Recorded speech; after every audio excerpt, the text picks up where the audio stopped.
इन्होंने आवश्यकता आधारित व्याख्याता की नियुक्ति की, जिसकी संख्या लगभग 700 है।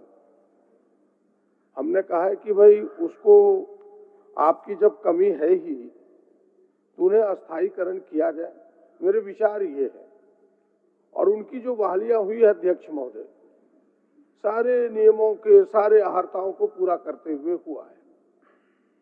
चाहे आरक्षण के रोस्टर का हो, उसका पालन हुआ। विश्वविद्यालय में कमेटियां जो बनी, उन कमेटियों में भी सारी अहर्ताओं को रखा गया कि भाई उसमें एसटी के प्रतिनिधित्व होना चाहिए, एससी के प्रतिनिधित्व होना चाहिए। और सबसे बड़ी खासियत है कि जो लोग बहाल हुए हैं, काम कर रहे हैं अध्यक्ष महोदय, उन 700 में 90% लोग झारखंड के हैं। उनके अस्थायी पते सारे मेरे पास हैं। तो अगर वो अहर्ता पूरा कर ही रहे हैं, वो 7 वर्षों से, कोई 8 वर्षों से, कोई 10 वर्षों से, 2017 से ही ये प्रारंभ हुआ है अध्यक्ष महोदय। 2017 से ही यह प्रारंभ हुआ है अध्यक्ष महोदय। लगभग 8 वर्ष पूरा करने को है।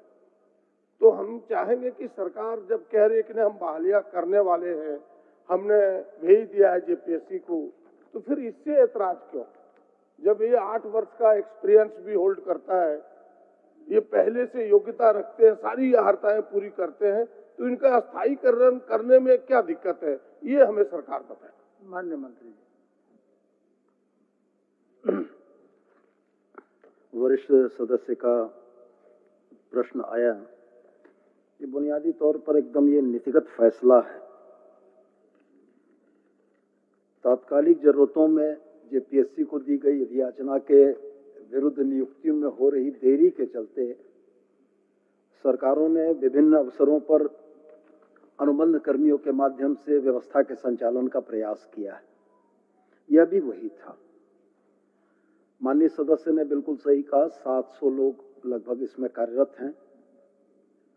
विभिन्न विश्वविद्यालयों में जो बैकलॉग और जितने कुलपद थे, 2416 पदों की हम लोगों ने अधियाचना जेपीएससी को दे दी।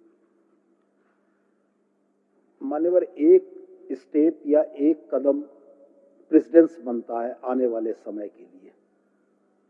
हमारे वरिष्ठ सदस्य इस बात से बिल्कुल अवगत हैं कि पूरे राज्य में वैकल्पिक व्यवस्था के तहत बहुत सारे अनुबंध कर्मियों को राज्य सरकार ने रखा है।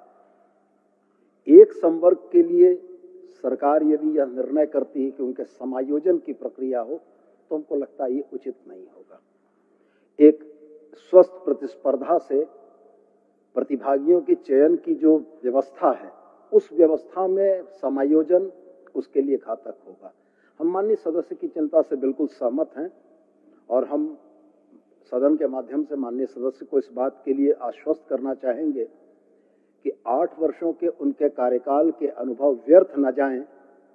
सरकार इसके संबंध में निश्चित रूप से विचार करेगी और कोई एक समुचित वेटेज देते हुए उनको नियुक्ति में कुछ प्राथमिकता देने का प्रयास करेगी।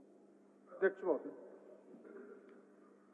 माननीय मंत्री जी ने सकारात्मक उत्तर देने का ही प्रयास किया है, लेकिन मेरा एक ही सवाल है माननीय मंत्री जी से कि मंत्री जी, आपने जो अभी अधियाचना भेजी है, उस अधियाचना में इस प्रकार के कोई जिक्र नहीं है।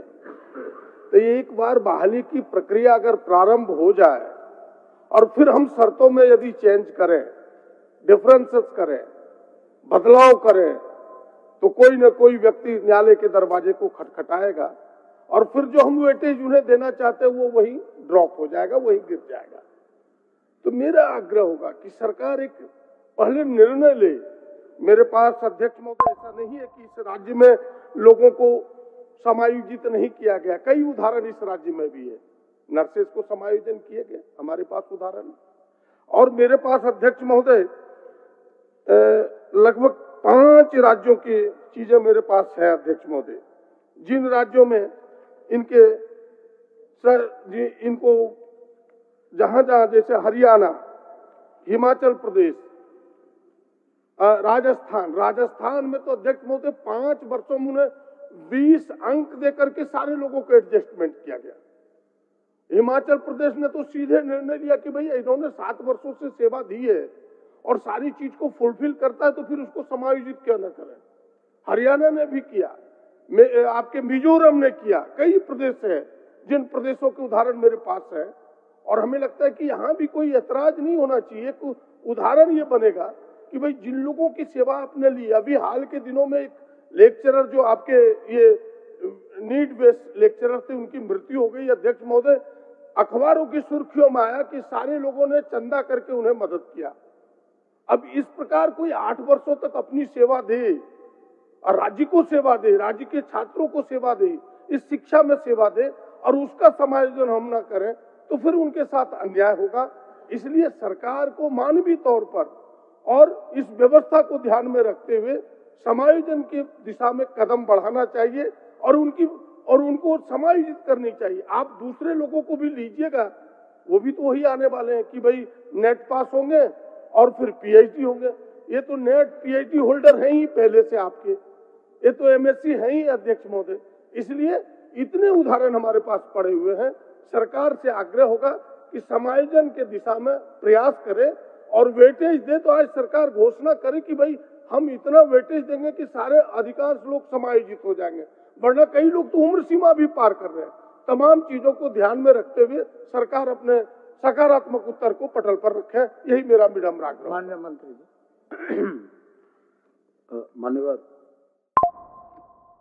माननीय सदस्य के द्वारा जो चिंता व्यक्त की गई है, मैं व्यक्तिगत तौर से उस पर सहमत हूं, लेकिन नीतियों के निर्धारण के मुद्दे पर व्यक्तिगत सोच नीतियों पर प्रभावी नहीं हो सकती है।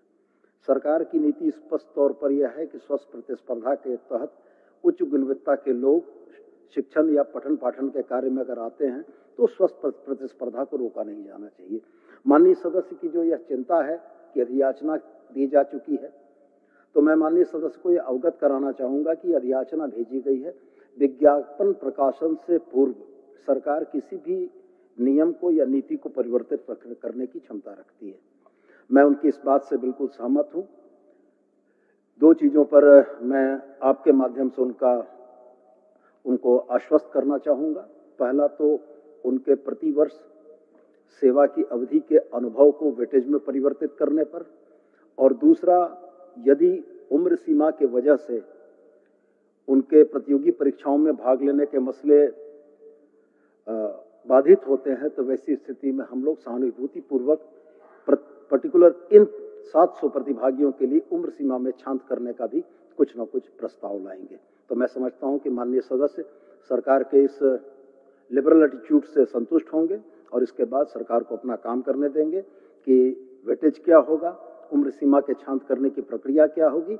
इन तमाम चीजों पर हम लोग विचार करके जेपीएससी को सूचित करेंगे। कोई हमें लगता है कि 75% सरकार मानने को तैयार ही है।